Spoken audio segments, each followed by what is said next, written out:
Assalamualaikum warahmatullahi wabarakatuh. Perkenalkan, saya BDN Siti Nur Hasanah SSTM Kap.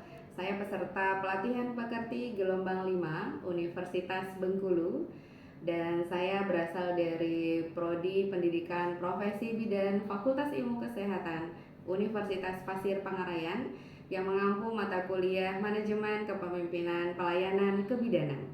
Terima kasih. Assalamualaikum warahmatullahi wabarakatuh.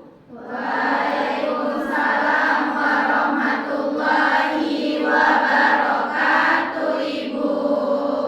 Selamat siang, Ibu.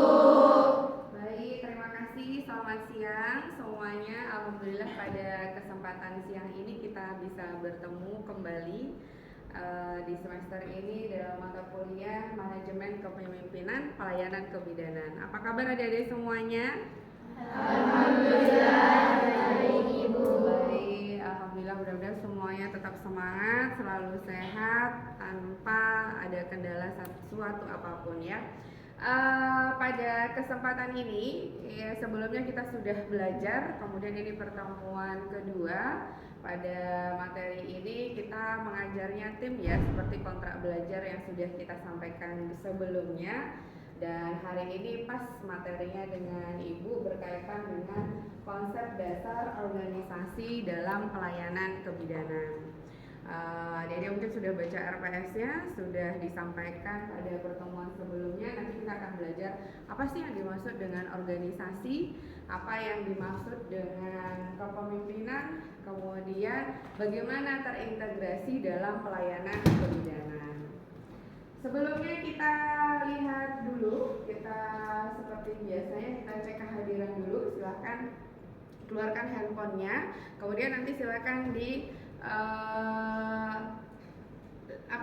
di-scan barcode-nya melalui WA group kita, kelas kita ya. Oke, nanti kita akan lihat kehadirannya di sana. Dan ini setiap pertemuan kita kita rekap, nanti di akhir semester akan kelihatan siapa yang tidak hadir. Oke, pada pembelajaran ini, jadi kita nanti durasinya 100 menit, pendahuluan 15 menit, kemudian ada penjelasan materi, kemudian diskusi dan penutup. Nah, nanti pada saat diskusi kita ada juga kita sampaikan ada tugas individu, kemudian ada tugas kelompok yang berkaitan dengan topik kita pada hari ini. Sebelumnya kita buka dulu dengan bacaan basmalah. Bismillahirrahmanirrahim. Baik, terima kasih. Kemudian selanjutnya, apa sih yang menjadi capaian pembelajaran kita pada hari ini? Yaitu mahasiswa mampu menyimpulkan konsep dasar organisasi dalam pelayanan kebidanan. Kemudian yang kedua, menguraikan mencirikan organisasi dan kepemimpinan dalam pelayanan kebidanan. Kemudian yang ketiga, mahasiswa mampu menganalisis tujuan fungsi utama organisasi dan kepemimpinan dalam pelayanan kebidanan. Jadi ini nanti selesai belajar tentang konsep dasar organisasi, adik-adik sudah dapat mencapai dan sesuai dengan capaian pembelajaran ini. Kemudian, nah ini sebelum kita nanti menjelaskan materi atau topik terkait dengan konsep dasar organisasi, ini ada kasus. Oke, ini kan ada berapa meja nih ya? 1, 2, 3, 4, 5, 6. Ada 6 meja. Silakan diskusikan dengan teman-temannya terkait kasus ini. Puskesmas Bakti Ibu adalah puskesmas rawat inap dengan 4 orang bidan pelaksana dan 1 bidan koordinator yang bernama Ibu Santi. Ada yang namanya Santi di sini? Pas berarti Ibu ngambil namanya ya. Dalam 6 bulan terakhir, puskesmas ini menunjukkan tren penurunan kualitas pelayanan kebidanan ditandai dengan yang pertama adalah ada peningkatan angka rujukan. Nah, rujukan kasus persalinan normal meningkat 15% tanpa indikasi medis yang jelas. Artinya kasus ya, bukan persalinan spontan. Kemudian keterlambatan pelayanan. Pasien sering sekali mengeluhkan waktu tunggu yang lama, terutama pada jam sibuk. Sehingga pasien itu udah jenuh banget, udah boring banget, dia harus mengantri antri atau menunggu lama pada saat ke puskesmas. Kemudian konflik internalnya terjadi ketegangan antara bidan yang merasa beban kerja tidak merata. Bidan-bidan lama cenderung menolak tugas jaga malam. Nah, ini senioritasnya kelihatan ini kan, yang sudah lama bekerja, yang bidan senior dia nggak mau jaga malam. Sehingga ada konflik di antara sesama bidan atau tenaga bidan. Kemudian minimnya inovasi. Kenapa program kesehatan ibu dan anak Kia seperti kelas ibu hamil berjalan monoton dan tingkat kehadiran masyarakat menurun? Artinya sudah ada dibuat kelas ibu hamil, tapi ternyata tidak direspon dengan baik karena dianggap itu saja gitu loh, tidak ada inovasi sama sekali. Sehingga ketika kita undang ada ibu hamil, ayo ada kelas ibu hamil, ternyata yang datang, misalnya yang kita undang ada 15, mungkin yang datang hanya 5 atau bahkan separuhnya, mungkin seperti itu. Kemudian dokumentasi buruk. Adik-adik kita sudah belajar mengenai dokumentasi kebidanan. Dokumentasi kebidanan ada undang-undangnya, ada undang-undang tenaga kesehatan terkait dengan pendokumentasian bidan, perawat, dokter, dan tenaga kesehatan lain. Dan itu semua sudah diatur. Ternyata kenyataannya bidan pelaksana sering terlambat atau tidak lengkap dalam mengisi rekam medis dan laporan bulanan. Masalah nggak sih ada 5 item ini? Semuanya adalah masalah karena memang harapannya tidak sesuai dengan apa yang terjadi di lapangan. Nah, Ibu Santi sebagai bidan koordinator adalah bidan senior yang sangat mahir secara klinis, tapi kurang tegas dalam memimpin dan menyerahkan pembagian tugas sepenuhnya kepada bidan pelaksana. Kurang tegas, tapi beliau mahir ya, mahir secara klinis tapi kurang tegas dalam memimpin dan menyerahkan pembagian tugas sepenuhnya kepada bidan pelaksana. Nah, silakan adik-adik diskusikan terkait dengan Puskesmas Bakti Ibu ini. Kira-kira menurut adik-adik dari kacamata kita sudah beberapa kompetensi atau mata kuliah yang kita pelajari selama ini, seyogianya itu seperti apa Ibu Santi ini?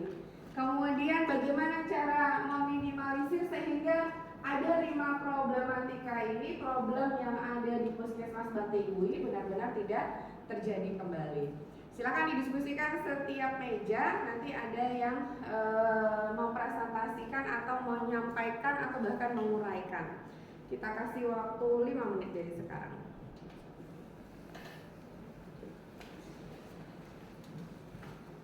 Kira-kira bagaimana baiknya? Kemudian tanggapi dulu ya masalahnya seperti apa. Kemudian ini terjadi di puskesmas. Karena di setiap puskesmas itu ada wilayah kerja dan dikomandoi oleh satu bidan koordinator. Ayo silakan diskusi.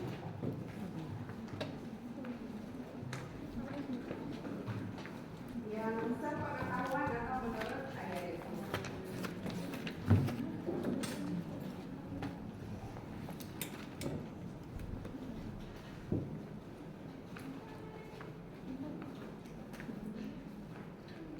Dilihat ya topik-topiknya, apa tanda-tanda atau indikator sehingga memang puskesmas ini terjadi ada penurunan tren kualitasnya. Misalnya seperti turunnya turunnya kunjungan, kemudian inovasi yang berkurang. Kira-kira apa inovasi-inovasi yang bisa disampaikan atau ditonjolkan di sana? Boleh silakan didiskusikan.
2 menit lagi.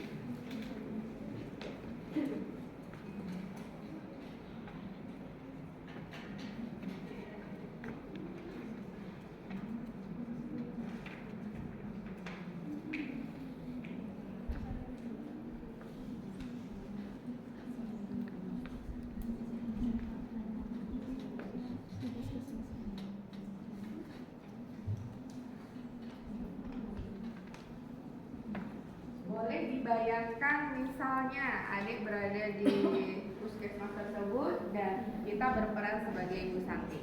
Kira-kira bagaimana? Apa yang harus kita lakukan juga? Itu harus ini juga ya, boleh nanti diuraikan atau disampaikan. Karena memang ini sering banget ya, kita kadang ke puskesmas juga mengalami ya hal-hal seperti itu.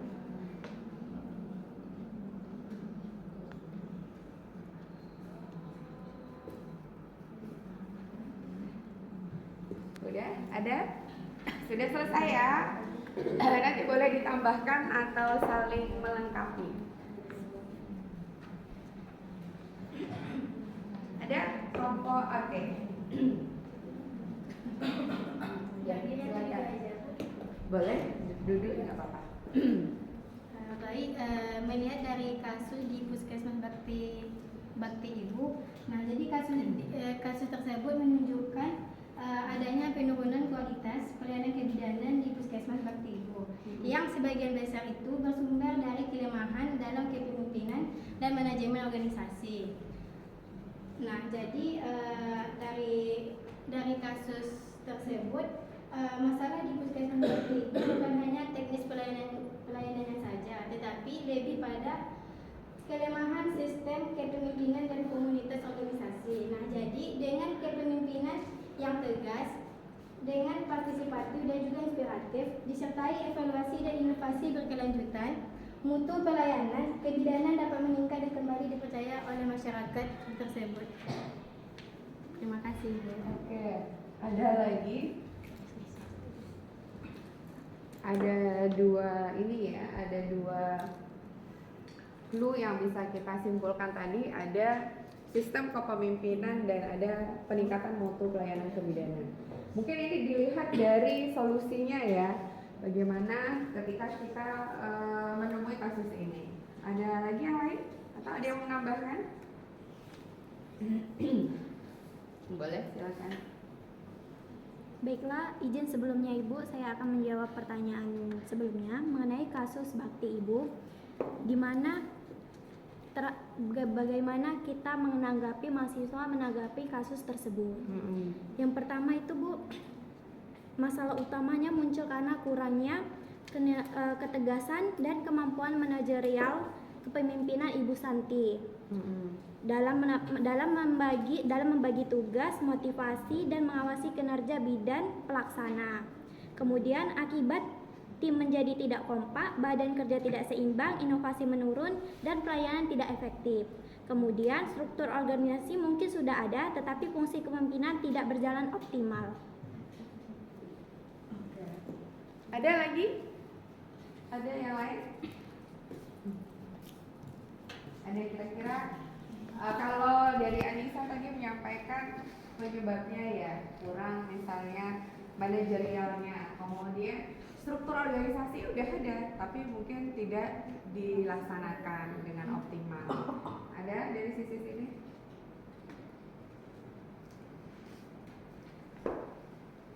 Atau ini deh pertanyaannya, kira-kira inovasi apa yang bisa kita lakukan pada kelas ibu hamil misalnya? Sebenarnya kan bisa saja kita buat pada ibu nifas, kemudian ibu hamil, hanya saja ini contohnya minim inovasinya. Tapi ini pada kelas ibu hamil. Kira-kira apa yang bisa dilakukan? Inovasi seperti apa sih yang bisa dikembangkan di puskesmas? Ada yang pernah baca nggak pelang puskesmas itu ada apa saja? Itu kan ada program-programnya ya di pelang itu kalau ada yang diperhatikan. Bahkan ada di sana dibuatnya untuk secara umum. Ada? Jadi menyampaikan?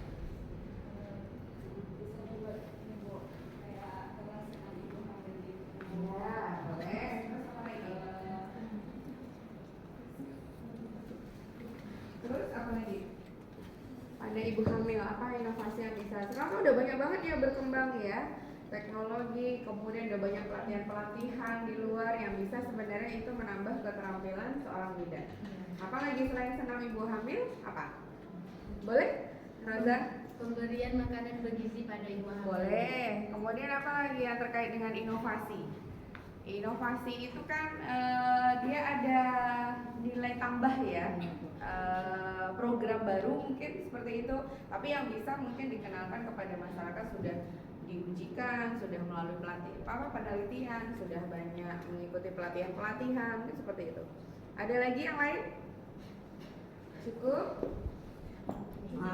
Ya boleh Mutia. Tadi kan mengenai hasil ibu hamil dan bisa juga diiringi dengan musik relaksasi. Oke. Juga bisa menggunakan aromaterapi.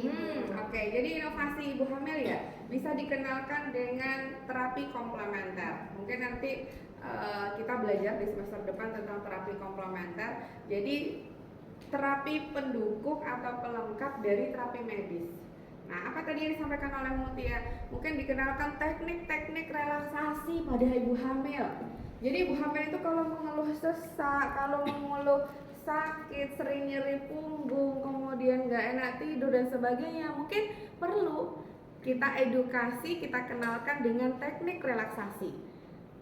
Bagaimana sih menjaga teknik pernapasan yang baik sehingga nanti persiapan persalinan bisa dimulai dari teknik relaksasi pada ibu hamil.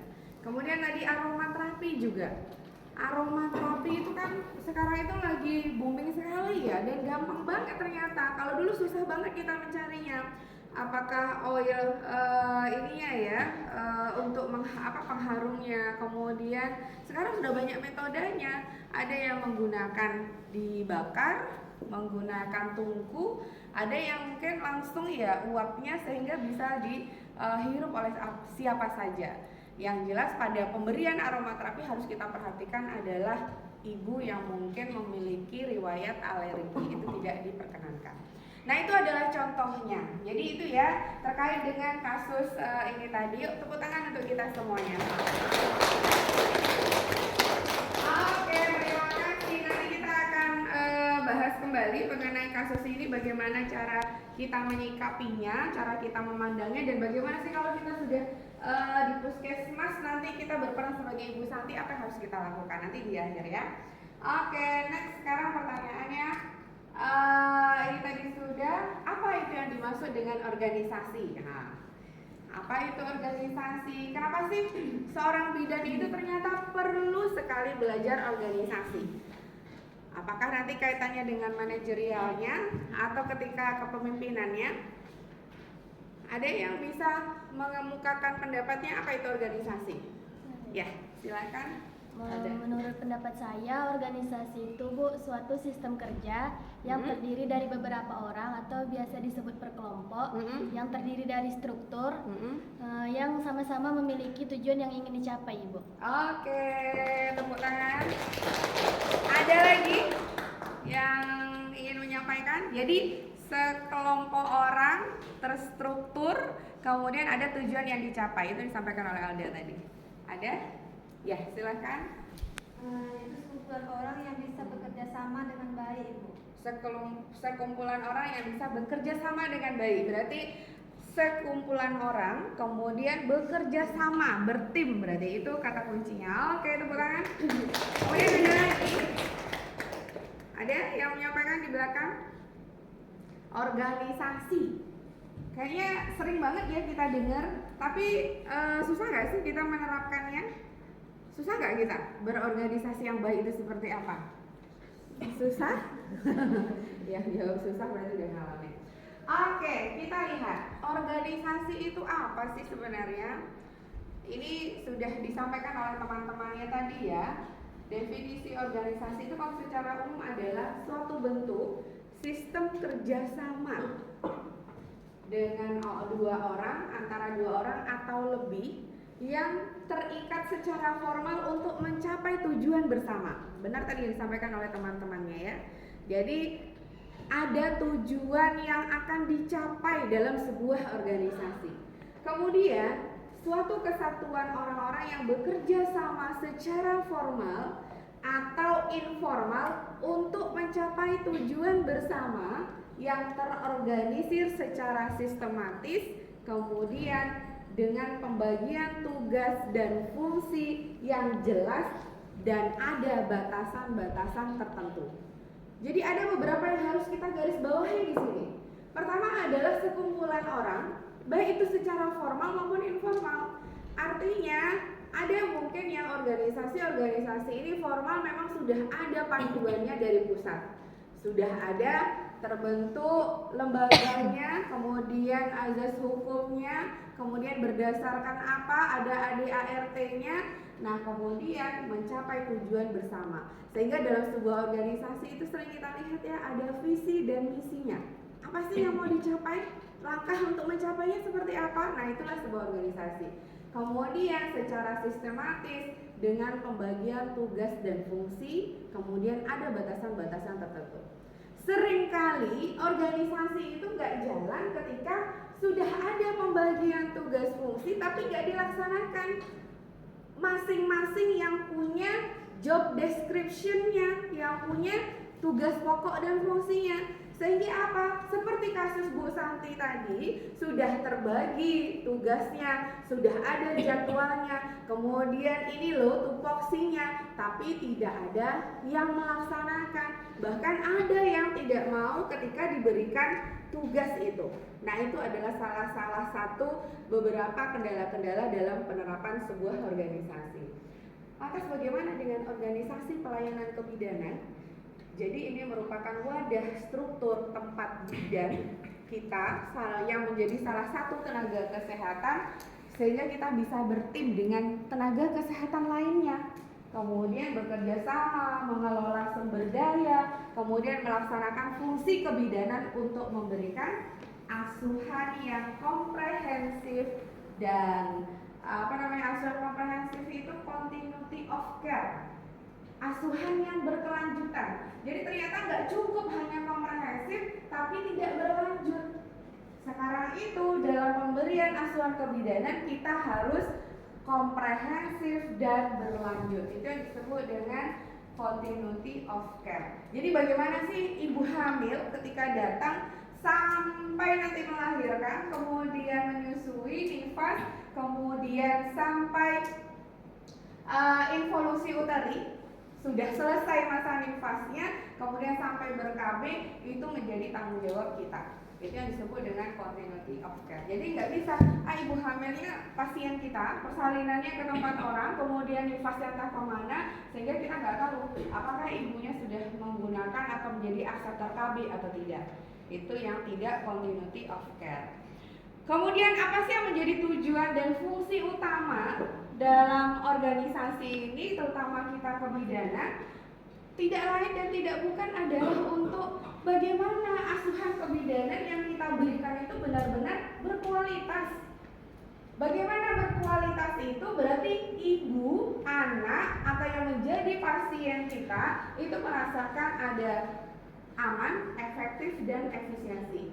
Makanya nggak dibenarkan kita memberikan intervensi yang berlebihan yang justru tidak ada manfaatnya. Tidak diperkenankan kita memberikan edukasi yang berlebihan tapi nggak ada hubungannya dengan keluhan ibu.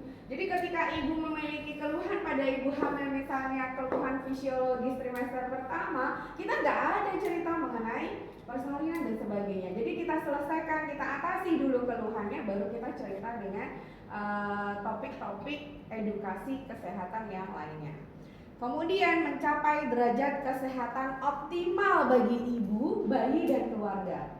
Adik-adik harus kita tanamkan bahwa yang kita berikan edukasi itu bukan secara individu kepada ibunya saja, tapi kita juga menjamin apakah keluarganya, suaminya juga ikut merubah perilaku kesehatannya sesuai yang kita edukasikan. Kemudian ini fungsinya, menetapkan struktur hierarki, siapa sih yang bertanggung jawab, ini untuk siapa, kepada siapa, sampai kapan, itu harus dievaluasi. Itu benar-benar menjadi fungsi dari organisasi tadi. Kemudian melakukan koordinasi antara unit, memastikan efisiensi dalam pelayanan dan rujukan. Ini unsur dalam pelayanan kebidanan, ada SDM, tujuan, pekerjaan, struktur formal, fasilitas dan sarana. Kira-kira di lapangan terpenuhi nggak sih unsur pokok ini? Sudah terpenuhi, tapi masih ada yang belum terpenuhi. Oke, kira-kira hambatannya apa? Mungkin kalau cerita hambatan kaitannya mungkin yang banyak mengenai fasilitas ya, sarana prasarana. Sehingga ini juga mempengaruhi akses mobilitas kita ketika melakukan rujukan. Itu juga harus kita pertimbangkan, sehingga ketika kita buka praktek, kemudian kita memberikan pelayanan asuhan kepada pasien, itu harus kita pertimbangkan jarak tempuh kemana sih rujukan awal yang akan kita lakukan, sehingga benar-benar kita menjamin tidak terlambat merujuk, tidak terlambat memberikan penanganan gitu ya. Itu harus kita perhatikan. Oke, ini prinsip-prinsip organisasi. Nanti silakan adik baca sendiri atau kembangkan. Yang jelas ada kesatuan tujuan, perintah, kemudian rentang kendali, pendelegasian wewenang, dan ada koordinasi. Ini nggak bisa dipisahkan. Ada kita punya tujuan, kemudian nggak mungkin siapa pendelegasiannya nggak ada atau kosong. Artinya ketika misalnya kepala puskesmas itu mendelegasikan kepada siapa, bidang koordinator itu nanti lintas koordinasinya kepada siapa, itu semuanya harus sudah terumuskan dengan sistematis, sehingga ketika kita bekerja di lapangan kita nggak bingung ketika ada kasus ini kemana kita harus melakukan lintas koordinasi. Karena kalau kita kan sebenarnya sudah sangat ini ya, sangat apik sekali organisasi kita, profesi kita Ikatan Bidan Indonesia, sehingga memang sudah ada majelis etiknya siapa, kemudian kita sudah ada kode etiknya, sudah ada standar pelayanan kebidanan, itu semua menjadi pegangan dan buku saku kita. Jadi ketika kita memberikan asuhan pelayanan, yang kiblat kita harus ke sana. Oke, struktur uraian tugas, bagian organisasi, struktur fungsional, uraian tugas. Jadi kalau struktur fungsional itu misalnya ada yang kita diamanahi secara struktural, misalnya menjadi kepala ruangan, menjadi kepala bidang KIA, bidang KB, atau rawatan dan sebagainya, itu adalah struktur fungsional. Uraian tugasnya apa? Makanya harus ada. Oh ternyata ketika kepala ruangan ini loh tugasnya. Ketika kita misalnya menjadi kepala bidang ini loh tugasnya, bidang koordinator ini loh tugasnya, sehingga ya udah kita enak ya kerjanya berdasarkan itu. Kemudian kita cerita mengenai kepemimpinan adik-adik. Beda nggak sih organisasi sama kepemimpinan? Beda. Apa itu kepemimpinan? Oke, silakan Mirza. Kemampuan seseorang untuk mempengaruhi dan memotivasi dan mengarahkan orang lain dalam satu tim untuk mencapai tujuan bersama tanpa ada paksaan. Oke, ini menarik ya, lengkap. Jadi ada bagaimana dia memimpin, mengarahkan, kemudian menggerakkan, memotivasi tanpa ada paksaan. Nah, kira-kira adakah kita ketemu bidan yang memiliki jiwa kepemimpinan seperti itu? Ada. Tapi ada yang kita nggak ketemu? Ada juga. Artinya kepemimpinan itu adalah gaya manajerial seorang bidan. Dan bidan itu ternyata memang harus punya keterampilan leadership ini gitu loh, kepemimpinan ini. Bagaimana kita tidak memiliki itu, toh kita kan akan mengambil keputusan. Ingat ya, tugas kita decision making itu mengambil keputusan sehingga tegaklah diagnosa. Kelebihan profesi kita, kenapa kita diberikan kepercayaan seluas-luasnya dalam mengambil keputusan dan kita boleh buka praktek, karena kita harus punya keterampilan kepemimpinan yang apik, yang bagus, sehingga nanti ini sangat mempengaruhi terhadap pengambilan keputusan kita. Kapan kita harus merujuk? Apa yang harus kita sampaikan kepada pasien? Kenapa penjelasan kita itu harus semuanya kita sampaikan kepada pasien yang mudah dipahami, sehingga pasien itu benar-benar setiap kata, setiap kalimat yang kita berikan itu dia paham. Karena ini tadi memang kita diberikan kebekalan, keterampilan yang harus kita miliki itu adalah kepemimpinan. Itu akan kelihatan. Sehingga kenapa sih bidan itu harus profesi? Kalau dulu dari D3, kemudian D4, karena memang kita akan bermitra, berkolaborasi. Bagaimana mungkin kita akan percaya diri bekerja sama dalam satu ruangan dengan dokter kandungan, dokter spesialis anak, kemudian perawat yang sudah maternitas gitu ya, kemudian dengan apoteker yang juga menjalankan profesi. Kalau kita masih D3, kepercayaan diri kita pun akan terganggu. Percayalah, akhirnya apa? Kita hanya mengerjakan teknis-teknis saja. Kita hanya diperintah-perintah oleh dokter saja. Siapkan alat, kita mau operasi, tolong ambilkan ini. Kenapa? Karena memang kita belum selevel, baik secara KKNI-nya maupun secara dari kacamata kompetensi keprofesian kita. Makanya kita harus profesi, gitu ya, terkait dengan kepemimpinan. Apa sih yang paling menonjol dari kepemimpinan bidan itu? Kita ada namanya manajemen pelayanan kebidanan. Kalau kita sudah cerita mengenai manajemen pelayanan kebidanan, yang terfikir dalam benak kita adalah langkah Farney. Adik-adik yang mengisi askep sepanjang waktu, yang kadang ada yang sambil ngomel-ngomel nulisnya, kemudian ada yang sambil pokoknya berbagai gaya seni kita ketika menulis askep itu adalah memahirkan kita bagaimana kita mengambil keputusan membuat manajemen kebidanan itu melalui Farney. Sehingga dari Farney turunnya menjadi SOAP, subjektif, objektif, assessment, dan planning. Metode dokumentasi yang sekarang masih digunakan di Indonesia di pelayanan kebidanan kita adalah SOAP. Ringkas tapi bisa mewakili dari kejadian apa yang terjadi pada satu kasus atau satu ibu atau satu anak. Makanya ini harus hafal dari luar kepala. Nggak ada lagi ceritanya Farney itu apa yang pertama, yang kedua, ketiga apa gitu loh.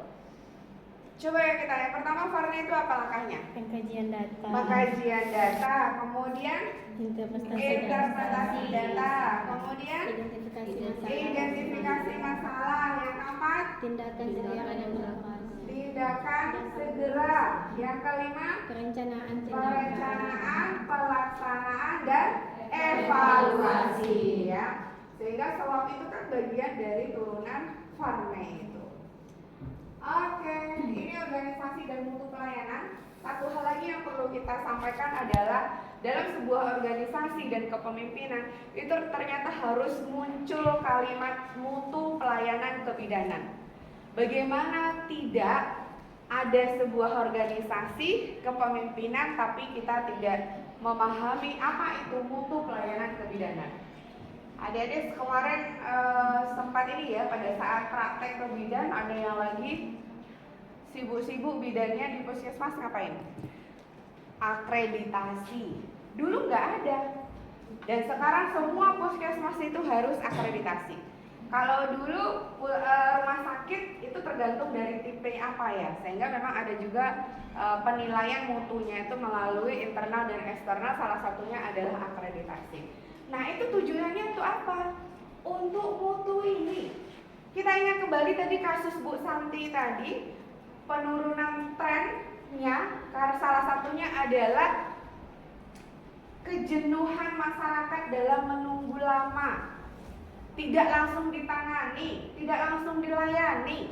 Padahal puskesmas itu adalah unit pelayanan yang paling dekat dengan masyarakat. Sekarang puskesmas itu sudah mulai merata. Bahkan ada puskesmas 1, puskesmas 2, puskesmas pembantu, puskesmas utama. Kenapa? Karena dia ingin mendekati masyarakat agar masyarakat itu tidak jauh, harus ke rumah sakit kota, harus melewati berapa tempuh berapa kilo gitu ya, dengan durasi waktu yang lama. Makanya puskesmas ini lahir sudah hampir merata ke seluruh Indonesia. Ini adalah program dari Kementerian Kesehatan. Tapi kalaulah sudah diberikan yang paling dekat tapi kita tidak bisa menjamin memberikan pelayanan yang optimal, maka kita sudah menyakiti masyarakat gitu loh. Makanya kita harus benar-benar bagaimana mutu pelayanan itu betul-betul kita perbaiki, kita utamakan, maka muncullah sebuah akreditasi di puskesmas. Itu ya. Untuk apa sih mutu pelayanan ini? Meminimalisir adanya resiko baik terhadap pasien ataupun tenaga kesehatan. Karena dalam sebuah akreditasi atau penilaian mutu itu kan dinilai ya bagaimana kita memberikan pelayanan, kemudian bagaimana pelayanan itu memberikan kepuasan atau tidak, kemudian bisa nggak sih kita menyelesaikan keluhan-keluhan pasien, diagnosa apa saja yang sering berkembang di masyarakat itu, sehingga ini bagian daerah yang benar-benar sedang terjangkit penyakit apa, misalnya seperti itu. Seperti sekarang kan lagi maraknya demam berdarah ya, baik itu endemi atau tidak, tapi hal-hal seperti itu di mana kita bisa mengetahuinya? Ya di puskesmas gitu loh, yang paling dekat dengan masyarakat. Oke, ini dia. Kalau kita cerita tadi dari kasus Bu Santi, apa yang harus kita lakukan? Pertama, kita harus belajar adik-adik kita mengidentifikasi masalah. Masalah utamanya apa kalau kita lihat? Organisasi kerja, struktur organisasi kerja, struktur pembagian tugas yang tidak jelas, menyebabkan ketidakadilan beban kerja dan mengganggu efisiensi pelayanan. Kadang kita udah jelas, sudah rata aja, ada yang tidak mengerjakan dengan baik atau maksimal, apalagi tidak jelas dan tidak merata. Itu ya. Kemudian apa? Manajemen SDM, konflik internal dan kurangnya motivasi tim, sehingga ada yang nolak dinas malam, pakai aksi pula ya, nggak mau dinas malam. Kalau kita misalnya bekerja di pelayanan, itu kita harus komitmen. Apalagi puskesmas yang dia sudah 24 jam ada rawat inapnya. Mau nggak mau ya kita memang harus bersedia. Nah, komitmen itu harus dibangun, harus diperhatikan dari awal. Sehingga jangan sampai kita mau jadi bidan tapi hanya mau dinas pagi aja. Oh, saya maunya di desa yang ini, nggak mau desa sangat terpencil. Itu terjadi. Ketika saya di Sumatera Barat waktu itu ya, saya punya teman tapi dia mahasiswa saya, tapi udah kayak teman. Ketika ada pembagian memberikan sur SK bekerja dari dinas kesehatan itu, yang lainnya itu pada menolak kan, ditempatkan di ini pada sedih, pada nangis. Nah, mereka bergembira, bersorak, alhamdulillah dapat di ini lagi gitu, padahal sangat terpencil. Kalau ada persalinan itu menyeberangi sungai, alatnya diangkat begitu. Kemudian pada saat dia tidur itu kadang ular itu ada lewat di badannya, itu udah nggak terhitung lagi, udah biasa. Kalau mau nelfon tuh ada tugas waktu kuliah tuh sampai manjat pohon kelapa dulu. Tapi pagi-pagi setiap hari itu udah ada ayam digantung, udah ada ubi sedompol itu ya. Kemudian udah ada buah-buahan disangkutkan oleh pasien-pasien itu, saking mereka menyambut bahagia. Dan ketika mereka pergi harus izin meninggalkan tempat karena sesuatu hal kuliah dan lain-lain, mereka harus mencari ganti. Dan sebenarnya itu sudah menjadi SOP di sana ya oleh dinas kesehatan, tapi mereka sendiri udah udah sehari-hari menjadi tanggung jawab mereka. Ketika pergi siapa nanti akan menggantikan, jadi harus cari yang penggantinya. Nah, itu memang betul-betul mereka nikmati, jadi bertahun-tahun itu mereka di sana. Karena dinas kesehatannya heran kan yang memberikan pembagian tugas dan SK itu. Karena yang lain itu nangis, kemudian sedih minta ditempatkan di kota gitu kan. Dan mereka bahagia, bangga banget dapat di desa yang sangat terpencil sekali. Bahkan kadang akses listriknya tuh hanya di jam, ada yang menggunakan PL yang daerah itu ya, sehingga ada kalau nyala tuh hanya jam 6 sore sampai pagi gitu ya, sampai malam gitu ya, pagi subuh lah. Habis itu nanti siang udah nggak bisa lagi akses listrik, apalagi sinyal. Jadi mereka kadang menolong pasien itu kan ada ya, kita dalam kompetensi kita standar pelayanan kebidanan itu yang menjadi wewenang kita, ada yang enggak. Nah, karena mereka kondisinya sangat terpencil, yang biasanya kita memang nggak boleh menolong, ya di situ mau nggak mau kita harus menolong. Bahkan udah nggak bisa terhitung lagi menolong persalinan placenta previa di mobil pick up gitu kan, karena di sana kan memang nggak ada akses ambulan desa dan sebagainya, jauh banget. jalannya juga masih tanah kuning itu, lengket itu kan. Jadi itu pentingnya kita untuk motivasi kita tim, sehingga ya kita harus komitmen dari awal kita bekerja di tempat yang seperti apa. Kemudian solusi manajerialnya apa? Harus menerapkan sistem penugasan tim, teamwork, kerja sama.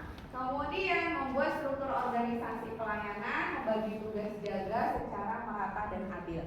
Merata dan adil ini kan definisinya memang sangat luas sekali ya. Dan dia nggak mesti sama, tapi disesuaikan dengan kemampuan dan motivasi masing-masing. Mungkin seperti itu. Kemudian prosedur SOP-nya jelas mengenai pembagian shift dan alur rujukan. Lantas bagaimana dengan kepemimpinannya yang terkait dengan kasus Bu Santi tadi? Ibu Santi itu cenderung laissez-faire, bebas kendali, dan kurang tegas. Nah ini kurang tegas ini kan kadang kita nggak tegaan, kemudian kasihan. Nah itu kadang-kadang juga seperti itu kan, nggak tegaan. Akhirnya apa itu kita sendiri seperti itu. Nah itu ternyata dalam sebuah kepemimpinan itu nggak bagus, nggak baik. Jadi tegas itu memang kadang harus agak tegas sedikit gitu kan. Tapi di kacamata orang kan pada apeti gitu kan.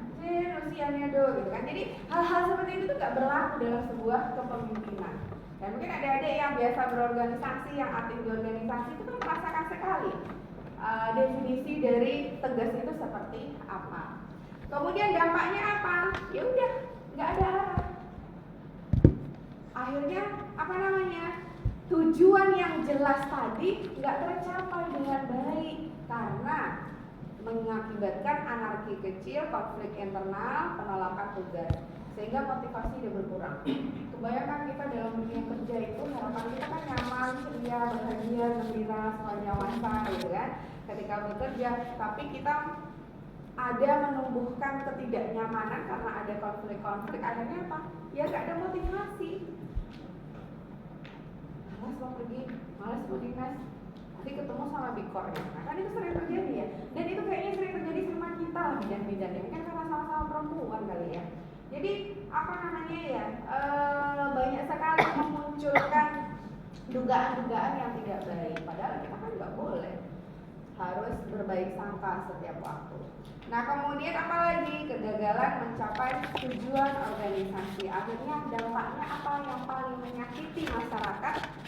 Mutu pelayanan yang rendah, yang tidak baik, hanya karena ada yang nolak dinas malam, kemudian pembagian tugas yang nggak jelas, kemudian nggak mau dikasih tugas. Kan ada kita ya titik-titik seperti itu, maunya di depan tampil, kemudian pengen dibilang kita yang keren, kita yang bekerja, tapi sebenarnya di belakang lain kita nggak ngapa-ngapain. Ada kan di antara ketika kita berorganisasi yang ada di titik-titik seperti itu. Nah harapannya kita bidan-bidan nggak boleh seperti itu, karena learning outcome-nya, tujuan akhirnya itu adalah derajat kesehatan ibu dan anak. Jangan sampai karena kita penyakit kecil-kecil, penyakit seperti itu, habit-habit yang tidak baik, pikiran-pikiran negatif akhirnya berdampak kepada pelayanan kita kepada pasien. Nah ini keterampilan kepemimpinan yang mendesak yang harus ditingkatkan adalah pengambilan keputusan. Adik-adik belajar dari sekarang ya, kita bagaimana arif dan bijak ketika mengambil keputusan. Nanti kita sudah buka pelang Mutia BD sekarang ya, BD Mutia Eskem, menerima pelayanan 1, 2, 3, 4, 5. Tapi kita nggak boleh lagi ragu-ragu dalam mengambil keputusan. Harus teguh. Keteguhan kita itu dapatnya dari mana? Dari ilmu pengalaman. Ilmu pengalaman itu dari mana? Ya dari kita belajar ini. Belajar dengan teman-teman, literasi kita banyak, harus kita tingkatkan dan sebagainya. Itu ya. Kemudian nanti sampai manajemen konflik, kemudian fungsi kontrol evaluasi, dokumentasi buruk tadi ya.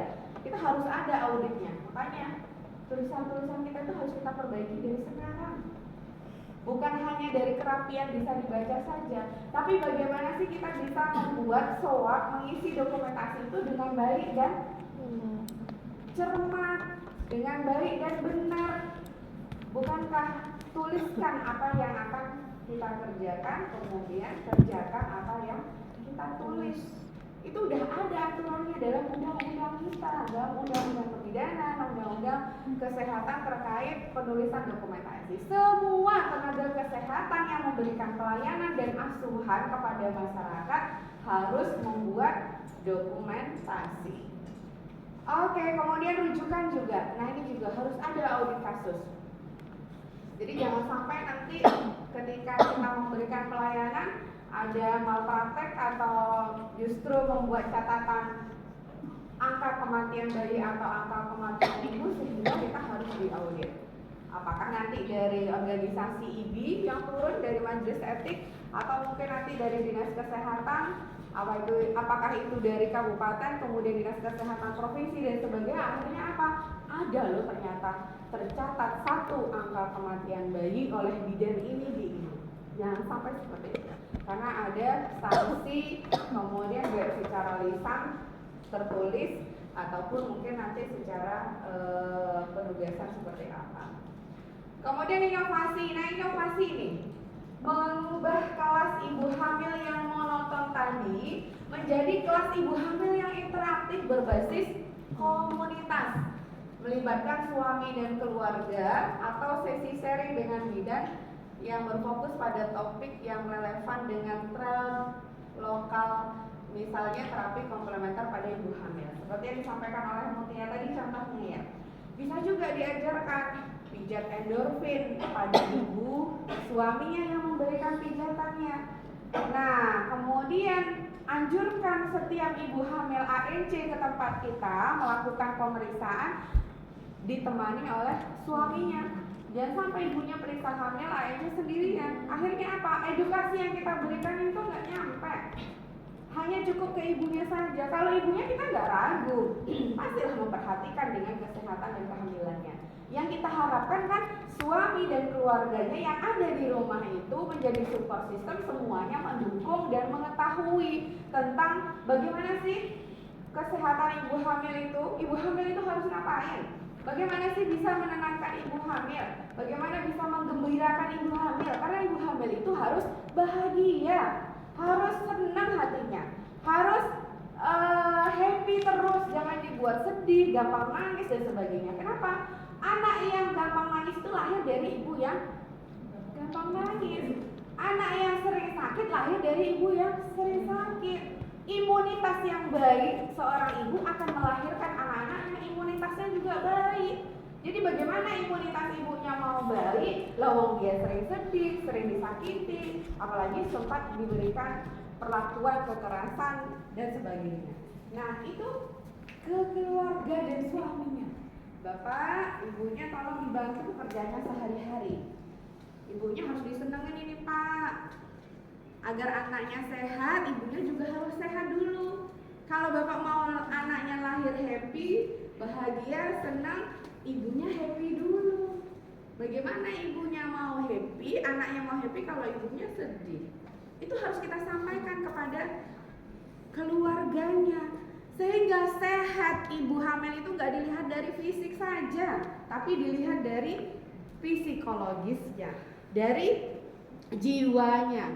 Sehingga kalau ibu hamil itu bahagia, ngapain-ngapain dia senang. Sebenarnya pinggang itu sakit banget, karena bahagia tadi senang, akhirnya senyum. Sebenarnya itu udah gak bisa tidur, tapi karena bahagia tadi dilewati, nggak terasa nanti ada keluhan fisiologis trimester 1, ada keluhan fisiologis trimester 2, ada keluhan fisiologis trimester 3, itu nggak terlalu dirasa, dilewati saja, karena tadi ibunya bahagia. Makanya ya sering orang bilang jangan lupa bahagia, memang kunci hidup ini adalah bahagia. Sehingga hormon endorfinnya keluar ke seluruh tubuh, kemudian nanti akan terjadi tanda-tanda persalinan pada waktunya, itu akan cepat. Karena hormon oksitosin itu akan cepat membuat ibunya sakit ketika hormon endorfinnya sedang banyak-banyak di dalam tubuh kita. Adik-adik pernah gak sih kebayang pengen makan rujak, setelah makan rujak tuh hahaha senang-senang gitu kan, habisnya ngantuk. Kenapa habis itu ngantuk? Karena endorfinnya udah keluar. Adik kemarin hari Kamis senam yang enggak itu kan di atas.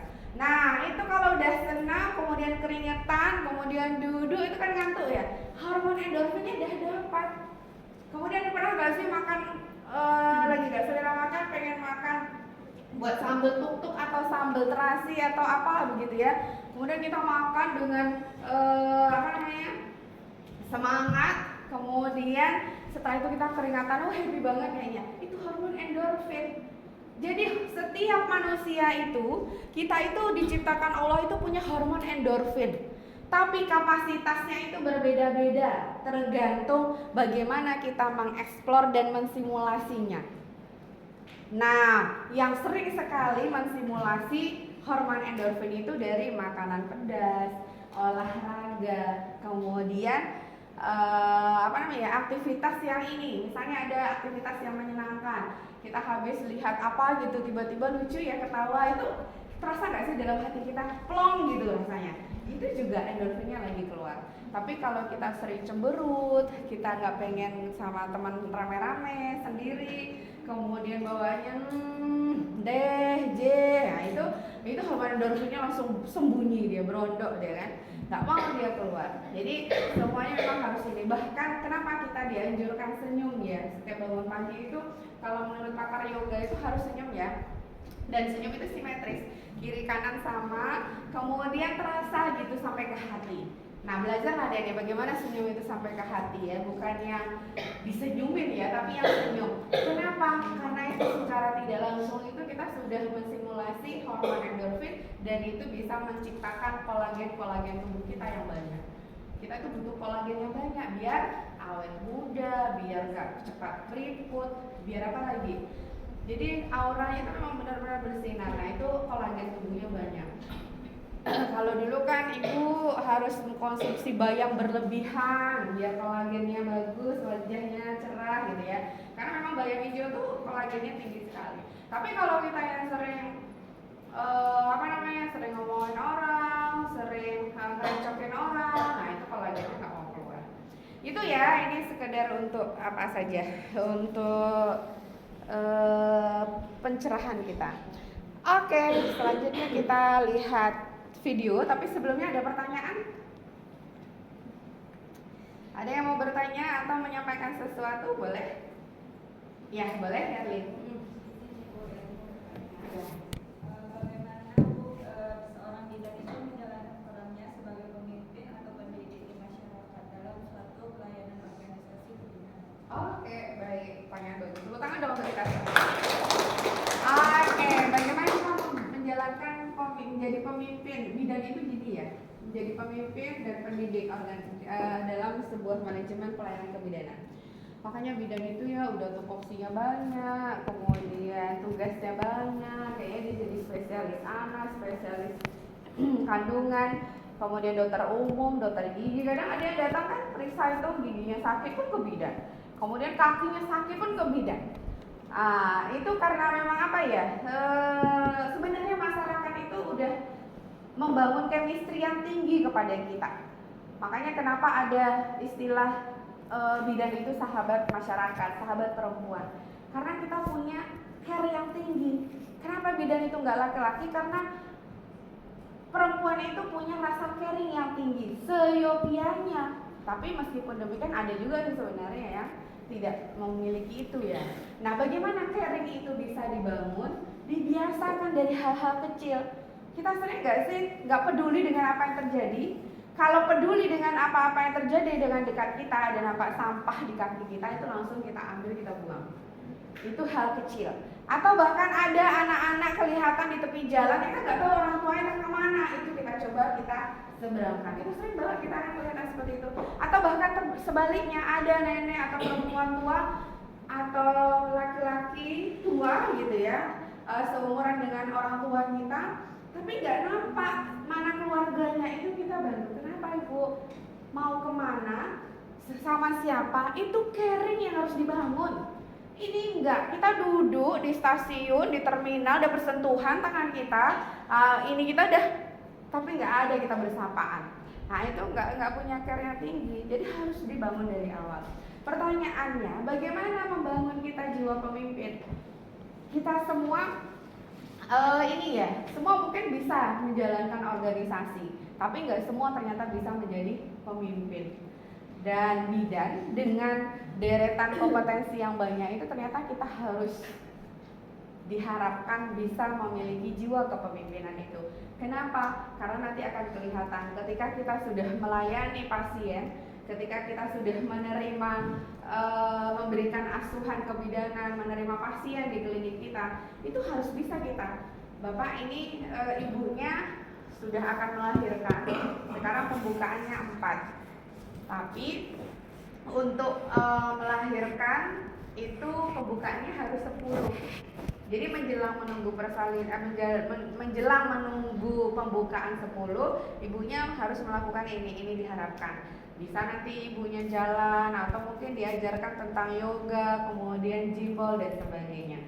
Nah, Bapak silakan berikan support, Ibu Bapak motivasi, Bapak dampingi, kemudian sampaikan ke keluarganya, mohon doanya. Nah, itu salah satu jiwa kepemimpinan loh. Bagaimana kita mau melihat bidannya jiwa kepemimpinannya itu kemerungsung, tiba-tiba ini, kemudian bidannya udah panik, nggak tahu mau ngapa-ngapain, kayaknya bawaannya panik, kesana kesini lari, kemudian ketemu pasien, bapak ini apa lagi suaminya, kemudian datang keluarga, janganlah di sini duduk rame-rame seperti ini, itu nggak ada jiwa kepemimpinannya, itu harus dibangun dari sekarang. Sehingga apa? Ketika bidan itu punya jiwa kepemimpinan yang baik dalam pengambilan keputusan di pelayanan kebidanan, itu bawaannya akan tenang, menenangkan. Bapak, kita optimis ya, kita harus semangat, kita harus yakin nanti Allah bantu kita, temani ibunya, kemudian nanti dipandu untuk baca doa-doa, kemudian ayat-ayat, surat-surat yang mungkin bisa menjadi penyemangat ibunya. Boleh nanti Bapak ngaji dan sebagainya atau ajak ibunya sehingga bisa mengalihkan perhatian. Kemudian terapi musik, murotal Al-Quran, kita kenalkan dengan inovasi-inovasi pada saat persalinan. Nah, seperti itu harapannya. Kemudian setelah itu pengambilan keputusannya, apakah ini harus dirujuk, kemudian apakah ini harus harus diberikan tindakan apa. Nah, itulah jiwa kepemimpinannya. Sehingga kalau mau mencapai yang seperti itu, adik-adik harus belajar dari sekarang dengan bertim.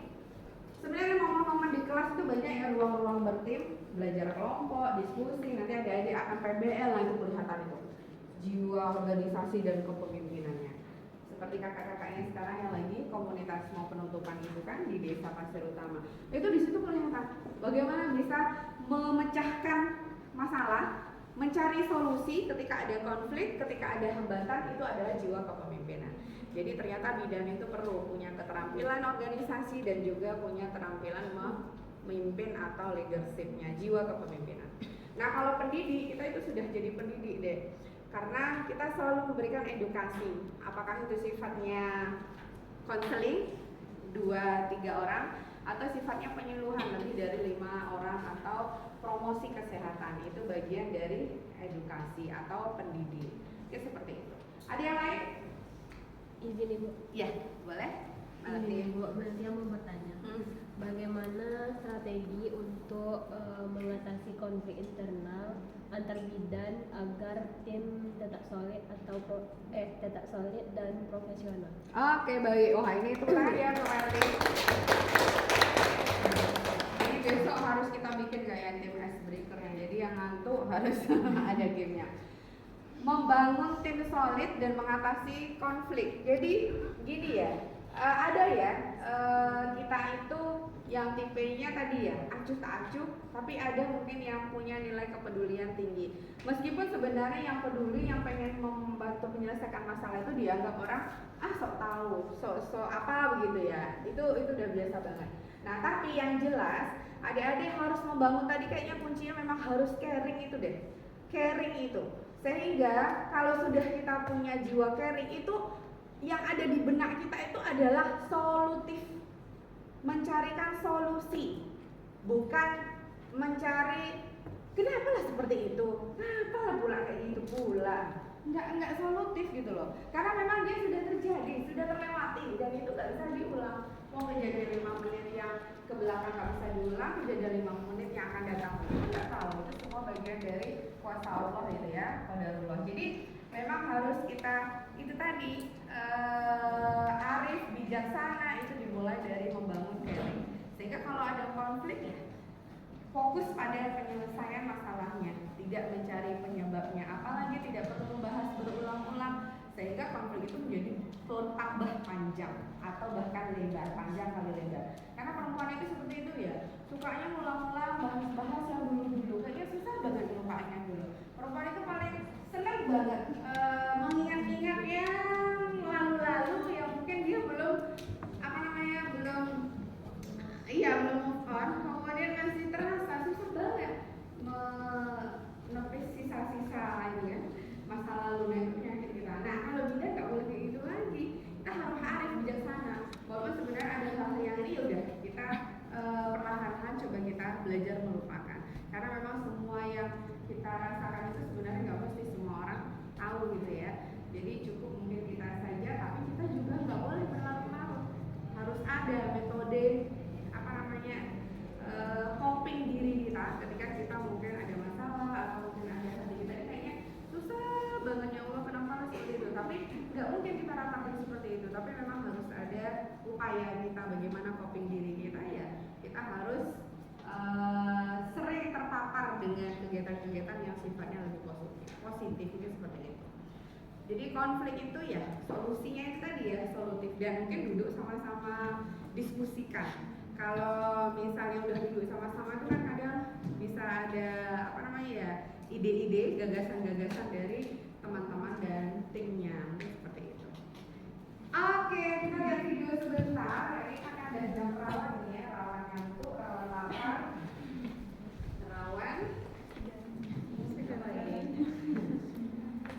Kamu nggak kuat nggak ya? Oke.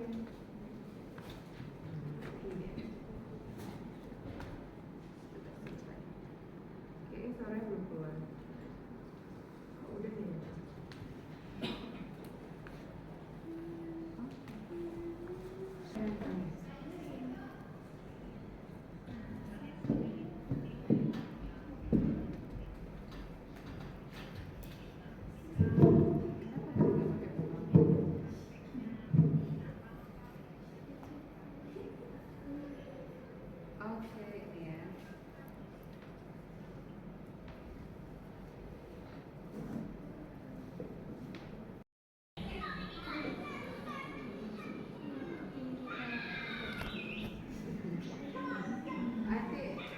Pandai nanti leadernya ya.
organisasi kepemimpinan itu memang teamwork ini ya clue-nya, sehingga kelihatan tadi ya ketika sendiri dengan dia bertim ternyata bisa mencapai tujuan yang kita harapkan. Kemudian dibandingkan dengan ketika sendiri, bahkan sampai burung tadi kan udah sangat gagah berani dia kan mau mencapai apa yang ini. Ternyata setelah mereka berkumpul akhirnya sampai apa bulu-bulu burungnya pun ikut ini rontok ya. Oke. Dan semua itu memang harus dilaksanakan secara sistematis. Makanya harus ada tim, kemudian apa sih tekniknya, kemudian uraian tugasnya secara sistematis sehingga tujuan yang akan dicapai secara bersama itu akan tercapai atau kelihatan. Dan begitu pentingnya kita untuk bertim itu tadi ya, sehingga ya kalau udah bertim itu konflik-konflik kecil itu biasa. Jangan sampai kita berharap organisasi kepemimpinan tidak ada kendala, tidak ada hambatan atau tidak ada konflik, itu salah. Justru malah banyak sekali konflik itu datang. Tapi kalau sudah bersama-sama tim, itu nanti akan meminimalisir. Dan bidang juga seperti itu. Jadi harus apa namanya ya, harus membangun manajerial dan kepemimpinan dari dasar. Nah ini ada tugas secara individu dan ada tugas secara kelompok. Jadi nanti adik-adik kalau secara individu itu mahasiswa bisa merancang struktur organisasi lengkap dengan alur komunikasi, bagan, dan detail job description-nya. Kemudian menyusun rencana kerja tahunan, menganalisis kasus nyata. Ini terkait dengan analisis konflik tim ya, seperti yang ditanyakan oleh Maltia tadi. Kemudian ada tugas aplikasi kepemimpinan, tugas individu atau role play, sehingga kita menganalisis gaya kepemimpinan seorang kepala ruangan atau bidang koordinator di praktik nyata. Kemudian kita bisa melakukan simulasi role play, nanti kaitannya ini sebagai leader, pemimpin di masa akan datang. Jadi saya tuh mau jadi bidan yang punya gaya kepemimpinan seperti apa sih nanti sehingga kita bisa mengambil decision making dengan baik. Kemudian atau misalnya ketika kita punya kasus emergensi, ada perdarahan postpartum, kemudian kalau di sini saya tuliskan perdarahan postpartum ya, kemudian atau terjadi infeksi postpartum, itu seperti apa yang harus kita lakukan. Kemudian pengembangan diri sebagai pemimpin, jadi kita membuat esai dan presentasi mengenai visi diri sebagai seorang bidan, kemudian di masa depan dan rencana pengembangan kompetensi kepemimpinan. Itu saja mungkin untuk pembelajaran kita pada hari ini. Terakhir, ada yang bisa menyimpulkan? Mungkin satu atau dua orang. Apa yang kita pelajari hari ini?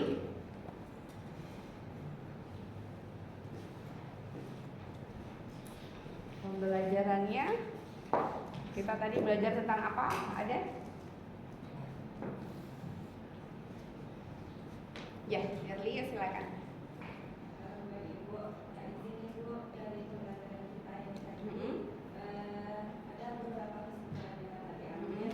Salah satunya itu pelayanan organisasi pendidikan, ada asisten terpadu untuk perencanaan, gabungan organisasian, kawasan aktivitas kesehatan perempuan, bayi dan anak yang berfokus pada pencegahan, promosi kesehatan, deteksi dini, penanganan komplikasi dan pertolongan persalinan serta kepatuhan pada standar dan etika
Oke, baik ya. Itu ya, tepuk tangan untuk diri. Jadi organisasi yang efektif itu untuk menciptakan koordinasi yang kuat antar profesi, kemudian memastikan mutu dan keselamatan klien, kemudian memastikan mendukung kemandirian dan profesionalisme bidang. Karena sebenarnya organisasi ya kerangka kerja kita, kerangka kerja di mana hasil terbaik dapat diberikan. Oke, tepuk tangan dong untuk kita semua.